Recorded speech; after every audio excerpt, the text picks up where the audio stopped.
निशात चौक धरना बदअमनी का शिकार। PTI MPA अजीजुल्लाह ग्रान को तकरीर के बगैर ही स्टेज से उतार दिया।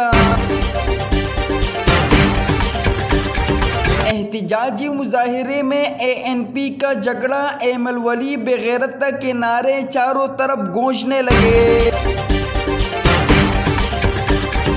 जिली इंतजामिया और गुलिबाग वाक़े में शहीद लवाहिकीन के साथ मुज़ाकरात कामयाब हो गए। धरना ख़त्म, लवाहिकीन के मुतालबात इंतजामिया ने मान लिए। नोबेल इनाम याफ्ता मलाला यूसुफजई पाकिस्तान पहुंच गई। मलाला यूसुफजई अपने वालिदैन के हमरा कराची एयरपोर्ट पहुंच गई। बाद अज़ा वो सैलाब से मुतासरा इलाके का दौरा भी करेंगी। स्वात अमन एहतिजाज के बाद कराची के पुख्तूनों का बड़ा फैसला सामने आ गया।